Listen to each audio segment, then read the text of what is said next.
When my mother casually uninvited me from Christmas dinner to please my entitled brother, she forgot one crucial detail. I'd been paying their $7,000 mortgage for 2 years. Time for them to feel the cold reality of winter. I was sprawled across my threadbare recliner, absently flipping through a fishing magazine when my mother's call pierced the quiet November afternoon. The soft hum of my space heater provided background noise as I reached for my phone, expecting her usual weekend check-in. "Hey, Mom," I answered, pressing the speaker button. "Alex," she began, her voice carrying that familiar clipped tone she used when delivering news she'd already rationalized. "Just wanted to let you know you're not coming to Christmas dinner this year." The magazine slipped from my fingers as her words registered. Not a question, not a discussion, a statement delivered with the casual indifference of someone canceling a dental cleaning. "I'm what?" I managed, my voice suddenly rough. She sighed, the distinctive sigh I'd heard throughout my childhood. "It's better this way. Keep smart content," she continued. "He's been under a lot of pressure lately, and we don't want any tension." I swung my legs off the recliner, boots hitting the scuffed hardwood with a hollow thud.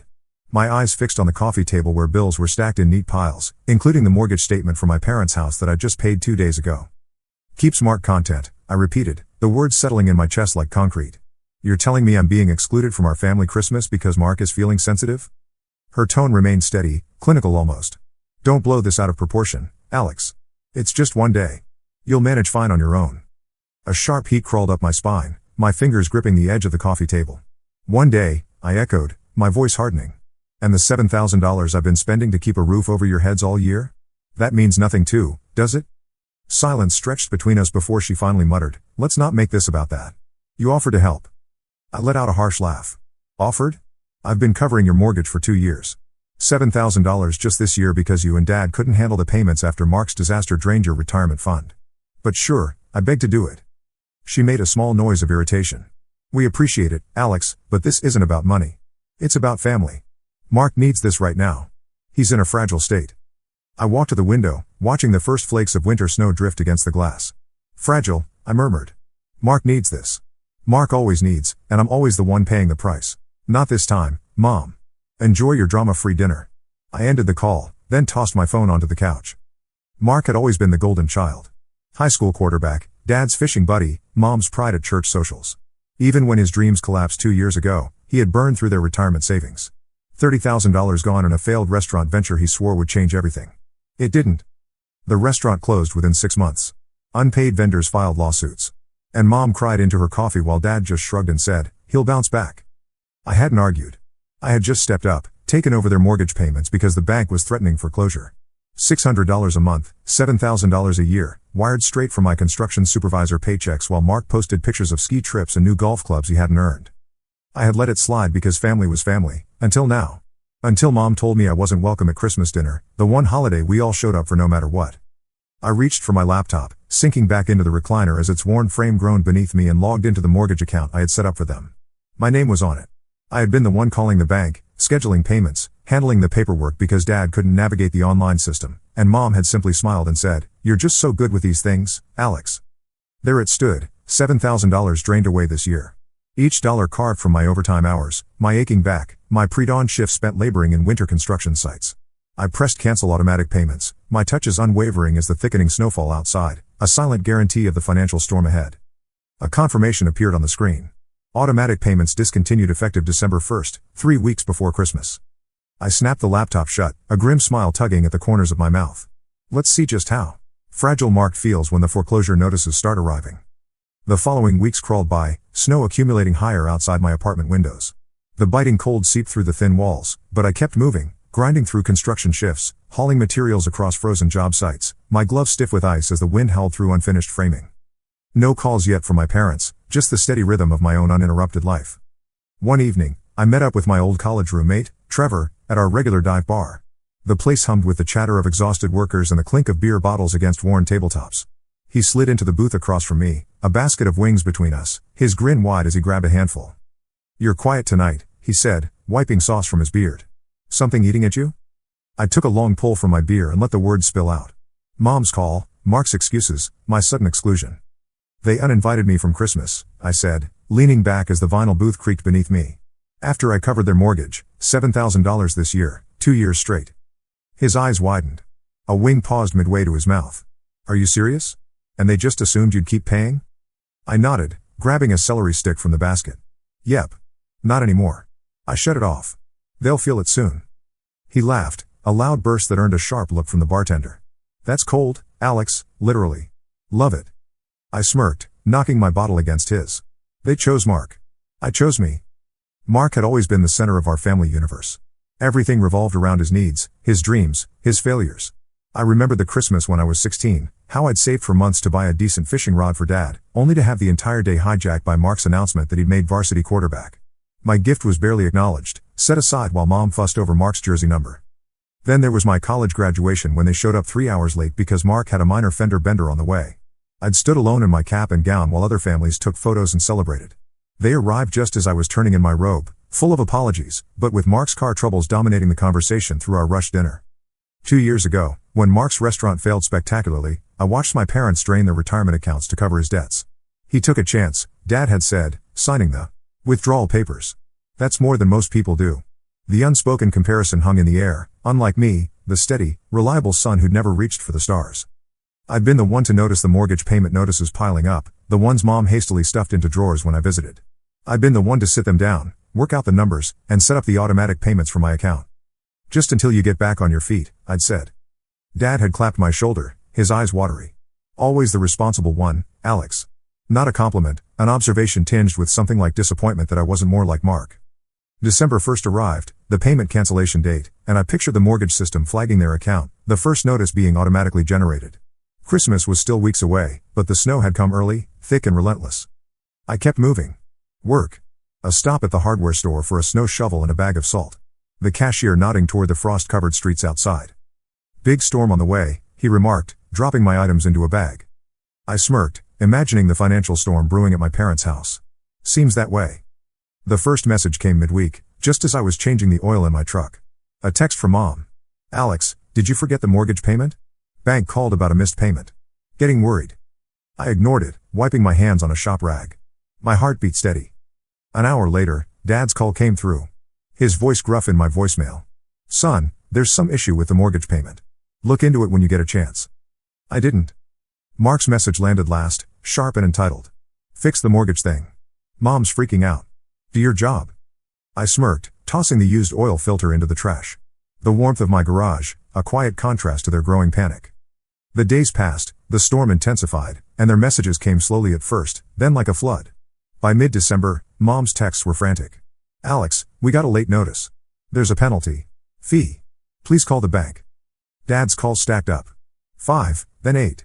His voicemail growing increasingly agitated. This isn't funny, Alex. The bank's talking about missed payments.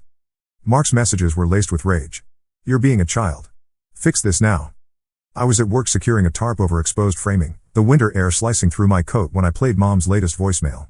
Alex, we got a certified letter from the bank. They're talking about default procedures. What's happening? I smirked, tying down the last corner, the bitter cold a perfect reflection of what they were about to endure. Christmas was just 10 days away, and the weather report predicted an intense cold front, flawless timing. The weekend prior, I stood in my small kitchen grilling a steak, condensation clouding the windows as the meat sizzled softly on the cast iron. My phone vibrated incessantly. 8 missed calls from my mother, 5 from my father, and a relentless flood of messages illuminating the screen. Mom, Alex, we have a meeting with the bank tomorrow. Please call us. Dad, turn the payments back on this instant. Mark, you're wrecking everything. Mom can't sleep. I flipped the steak, the savory aroma thick in the air, imagining their home, Mom pacing the living room, Dad studying bank statements with growing dread, Mark sulking in his expensive winter coat. All of them facing the consequences of years of prioritizing one son over the other. I plated my steak and took a seat at my small table, letting their desperate messages pile up untouched while I savored my meal in the quiet of my own space. December arrived with a vengeance, bringing record-low temperatures and snow that piled in drifts against my apartment building. I had spent the weekend weatherproofing my windows, the bitter cold a constant reminder of what my family must be facing. Monday morning, I trudged through 8 inches of fresh powder to reach my truck. The job site would be miserable today. Outdoor framing in this weather was brutal, but I had worked through worse. As I scraped ice from my windshield, my phone buzzed in my pocket. Another text from Mom, second notice came today. Please call us, Alex. We don't understand what's happening. I pocketed the phone without responding, my breath clouding in front of me as I climbed into the truck cab. By Wednesday, the temperature had plummeted further. News reports warned of dangerous conditions, especially for homes with inadequate heating. I thought of my parents' aging furnace, how Dad had mentioned last winter that it needed replacing. Next year, he'd said, once we're back on our feet. That night, as I microwaved leftover lasagna, my cousin Jamie called. We weren't particularly close, but she lived near my parents and occasionally checked in on them. "Hey, what's going on with Aunt Linda and Uncle Rob?" she asked without preamble. "I stopped by yesterday, and the house was freezing. They had space heaters running in every room." I leaned against my counter, watching steam rise from my dinner. "No idea. Haven't talked to them in weeks." "That's weird," she continued, concern evident in her voice. "They mentioned something about bank troubles, and Mark was there, looking like someone had run over his dog. Everyone seemed really stressed." "Family drama probably," I replied noncommittally. "Well, whatever it is, they're in rough shape. Uncle Rob asked if I could loan them money for the heating bill. I've never heard him ask anyone for money before." A small smile played at the corner of my lips. "Did you help them out?" "I gave them what I could, but I'm not exactly rolling in cash," she sighed. "Just thought you should know." They seemed desperate. After we hung up, I sat at my kitchen table, savoring both my meal and the knowledge that reality was finally setting in at my parents' house. Thursday brought another blast of Arctic air and a voicemail from Dad that I played while defrosting chicken for dinner.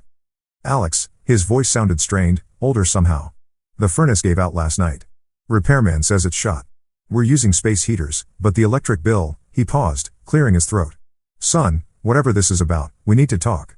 The mortgage, the heat, we can't manage without your help. Please call us back." I deleted the message and continued preparing my meal, humming along to the radio. Outside, snow continued to fall in thick silent sheets. Friday evening, I met Trevor at our usual bar. The place was packed with people escaping the cold, a cheerful buzz of conversation rising above the jukebox's Christmas playlist. I was halfway through describing my date with Sarah when my phone lit up with Mark's name. I declined the call, but seconds later, a text appeared. "You think this is funny? Mom's wearing her coat indoors. Dad's talking about selling his tools to make the mortgage payment. All because you're throwing a tantrum about Christmas dinner? Grow up."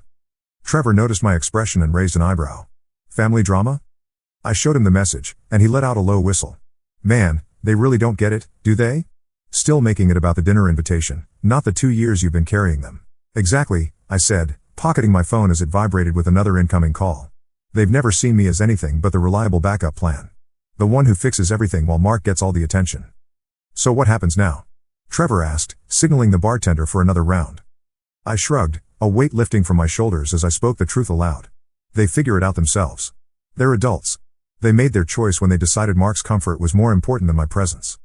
And if they can't figure it out?" The question hung between us as our fresh beers arrived, foam spilling over the rims. Outside, the storm intensified, wind howling against the windows. I took a long sip, savoring the bitter taste. "Not my problem anymore," I replied, clinking my glass against his. "I've been their safety net for too long. Time they learned to fall without me catching them." 4 days before Christmas, the storm that had been threatening all week finally unleashed its full fury. The meteorologists called it a bomb cyclone, a dramatic pressure drop that transformed our usual winter weather into something apocalyptic. Winds howled at 60 miles per hour, visibility dropped to near zero, and the temperature plummeted to 15 below zero before factoring in wind chill. I'd stocked up on essentials the previous day, my freezer and pantry packed with enough food to last through the holiday weekend. The construction site had shut down until after Christmas, too dangerous to work in these conditions, giving me an unexpected paid vacation. I spent the morning in sweatpants, nursing coffee while watching the storm rage outside my living room window. My phone had been quieter the past 2 days. Perhaps they'd finally gotten the message that I wasn't coming to their rescue this time. The last text from Mom had simply read, "We're disappointed in you, Alex." No mention of the mortgage, the heating, or Christmas dinner. Just disappointment. Their default emotion when it came to me. Around noon, as I was assembling a sandwich, the power flickered once, twice, then stabilized. The radio warned of widespread outages across the county. I checked my emergency supplies, flashlights, batteries, the camping stove I kept for fishing trips, and felt secure in my preparation. Unlike my parents, I'd planned ahead. The knock came at 2:17 p.m. At first, I thought it was just debris hitting my door, thrown by the violent wind, but then it came again. 3 sharp raps, unmistakably human. I approached cautiously, peering through the peephole. Mark stood there, snow crusted on his expensive parka, his face red from the cold, his expression a mixture of anger and desperation I'd never seen before. For a moment, I considered pretending I wasn't home, but curiosity won out. I unlatched the deadbolt and opened the door, the wind immediately forcing its way inside, bringing a swirl of snow and bitter cold. "What the hell are you doing here?" I demanded, stepping aside as he pushed past me into the warmth of my apartment. He stomped snow from his boots, his breathing heavy. "You wouldn't answer your phone," he said, unwrapping his scarf with trembling fingers. "Someone had to come." "In this?" I gestured toward the window where the storm continued its assault. You could have killed yourself driving in this weather. I didn't have a choice. He removed his gloves, revealing raw, chapped hands. The furnace is completely dead. The house is down to 40 degrees inside. Mom and Dad are huddled in the living room with space heaters, but the power keeps going out. I crossed my arms, unmoved. And this concerns me. How? His eyes narrowed, a familiar flash of the entitlement that had defined our relationship since childhood. Don't play dumb, Alex. We know you canceled the mortgage payments. The bank called Dad yesterday. They're starting foreclosure proceedings after the holidays. 3 missed payments, and they're already threatening to take the house. Sounds like a problem for you and them to solve, I replied, walking to the kitchen to resume making my sandwich. Want one? I've got turkey and Swiss. He followed me, incredulous. Are you serious right now? Our parents might lose their home in the middle of the worst winter storm in decades, and you're offering me a sandwich? I sliced through the bread with precise strokes. They're not helpless, Mark. They're adults who made choices.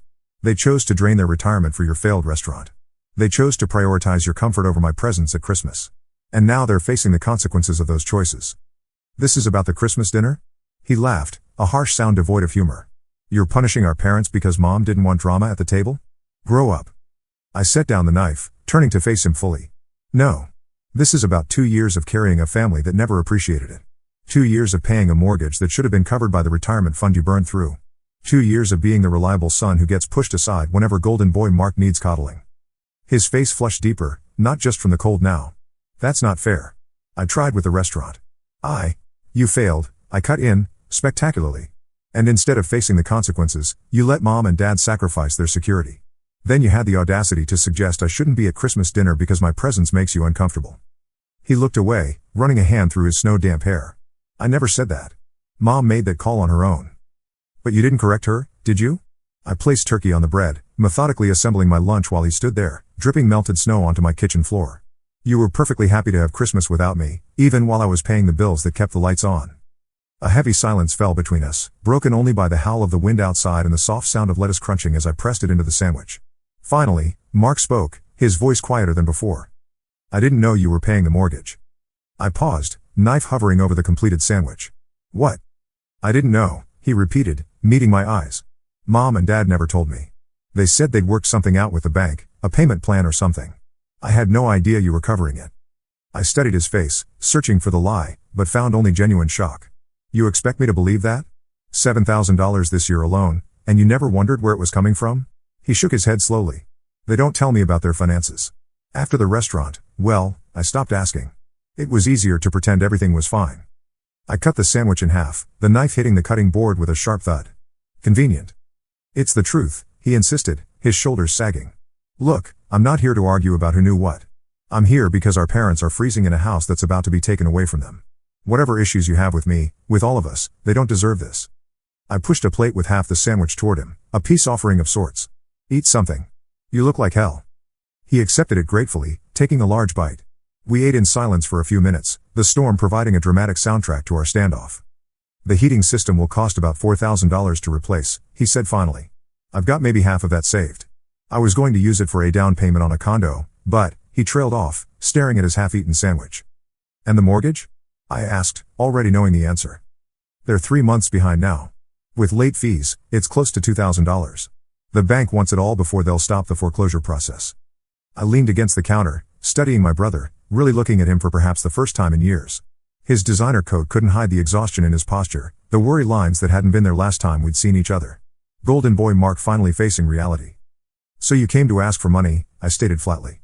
He nodded, swallowing hard. Yes. But not just that. I came to ask you to come home for Christmas. I laughed, the sound sharp in the quiet kitchen. Now you want me there when you need my checkbook? No, he said, meeting my gaze steadily. Because I was wrong. We all were. And because they're our parents, and they need both of us right now. The wind rattled my windows, a particularly violent gust that made the glass shudder in its frame. Somewhere in the distance, a transformer exploded, a brief flash of blue visible through the swirling snow. The roads are impassable, I said after a long moment. Even if I wanted to help, we couldn't. Get back to them today. Mark set down his plate, determination hardening his features. Then we leave first thing tomorrow, together. I stared at him, this brother I'd resented for so long, and felt something shift inside me. Not forgiveness, not yet, but perhaps the first crack in a wall I'd built years ago. I'll think about it, I said finally. You can take the couch tonight. Morning arrived with eerie silence. The howling winds had ceased, leaving behind a transformed landscape. Pristine white drifts sculpted into waves, cars buried to their windows, tree branches sagging under the weight of ice. The storm had moved on, but its aftermath remained, a frozen wasteland bathed in brilliant sunshine that did nothing to warm the sub-zero air. I found Mark already awake, staring out at the snow-covered parking lot, a mug of coffee clutched between his hands. Roads are still unplowed, he said without turning around, but the highway department says they're working on the main routes. Should be passable by noon. I grunted, making my way to the coffee pot. I'd slept poorly, my mind churning with conflicting emotions, lingering resentment warring with growing concern. The image of my parents huddled around space heaters in a freezing house had infiltrated my dreams. I've been thinking about what you said yesterday, Mark said, finally turning to face me, about carrying the family for 2 years. I poured coffee into my mug, not responding. I want you to know I'm going to pay you back, he continued. Every cent. It might take time, but I'll do it. I raised an eyebrow. With what money? Last I heard, you were barely making rent. He set his mug down. I got a job last month. Nothing glamorous, assistant manager at Riverton Grill, but it's steady. A regular job? I couldn't keep the surprise from my voice. Not another entrepreneurial opportunity? He smiled slightly, acknowledging the dig. Yeah. A regular job with a regular paycheck. After the restaurant failed, I had to face some hard truths about myself. I studied him over my mug, noting the absence of his designer watch, the haircut growing out rather than freshly trimmed, small signs of someone learning to live within their means. We should pack some supplies, I said finally. If the power's still out at Mom and Dad's, they'll need food, batteries, maybe extra blankets. By 11, we'd loaded my truck with emergency supplies and set out in silence, the truck's tires crunching over packed snow. The 20-mile drive to our parents' house would normally take 30 minutes, but today it took nearly an hour and a half. As we rounded the final curve, our parents' 2-story farmhouse came into view. No smoke rose from the chimney. No light shone in the windows. The place looked abandoned, frozen in time under a blanket of snow. Looks like the power's still out, I observed, pulling into the driveway and cutting the engine. Mark nodded, suddenly looking anxious. What are you going to do? About the mortgage, I mean. I stared at the house where I'd grown up, memories flooding back, summer barbecues on the back deck, Dad teaching me to throw a baseball in the side yard, Mom's flower gardens that lined the front walkway, now buried under snow. For all its flaws, this place had shaped me. Let's just get them through this storm first, I answered honestly. We gathered supplies from the truck bed, arms loaded with bags and boxes as we trudged through knee-deep snow toward the front door. Before Mark could knock, the door swung open, revealing our mother wrapped in multiple layers of sweaters, her face pale with cold, but lighting up at the sight of us. Mark, you made it back. Her words cut off as she registered my presence beside him. Alex? You came too? The surprise in her voice stung, but I forced a smile. Brought some supplies and a heater. She stepped back, allowing us inside. The house was frigid, my breath visible in the air. In the living room, Dad sat bundled in blankets beside a small space heater, looking older and more vulnerable than I remembered. He stood shakily when he saw me, confusion and hope warring on his face. Son, I didn't expect, after everything. I set down my boxes, suddenly uncertain what to say. The anger that had fueled me for weeks seemed to dim in the face of their obvious distress. Mark broke the awkward silence, his voice unnaturally bright. Look who I found. And he brought a better heater, food, everything we need until the power's back. Mom stepped forward hesitantly, her hands twisting together. Alex, about Christmas, we should've. Let's get this heater set up first, I interrupted, not ready for that conversation yet. You're both freezing. We can talk after everyone's warm. Dad nodded, relief evident in his eyes. Good to have you home, son. I didn't correct him. This wasn't home anymore, and I wasn't staying. But as I knelt to unpack the propane heater, catching Mark's grateful nod, I acknowledged that something had shifted. That evening, after we'd restored some warmth to the house and eaten a simple dinner by lantern light, Mom finally broached the subject we'd all been avoiding. The bank called yesterday, she said quietly, her hands wrapped around a mug of tea. They said the automatic payment stopped 3 months ago. I met her gaze steadily. Yes. Why, Alex? Dad asked, his voice more hurt than angry. We needed that help. You needed it, I agreed, but you didn't value it. Or me. The words came easier than I expected. You excluded me from Christmas dinner like I was nothing, while I was keeping a roof over your heads. Mom's eyes filled with tears. I made a terrible mistake. I thought I was trying to keep peace. By throwing me away, I finished for her.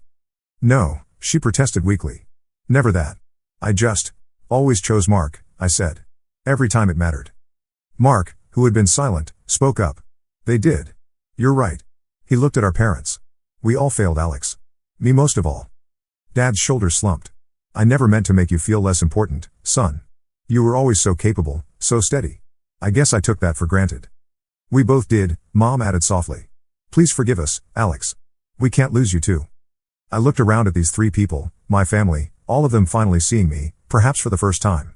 The anger that had sustained me these past weeks was still there, but less sharp, less consuming. I'm not ready to forgive yet, I said honestly. But I'm here now. Let's get through this storm first. See where we stand after. Dad nodded, understanding in his eyes. One day at a time. I stood and moved to stoke the fire in the wood stove we'd managed to get working. Outside, the temperature was dropping again, another cold front moving in. But in here, despite everything, there was warmth beginning to return, not just to the house, but to something I thought had frozen for good. The storm had changed all of us. Whether those changes would last beyond the winter thaw remained to be seen. But for now, in this moment, it was enough to know that sometimes the coldest reality can lead to the warmest truth, that even broken families can begin to heal, if everyone is finally willing to feel the chill of consequence.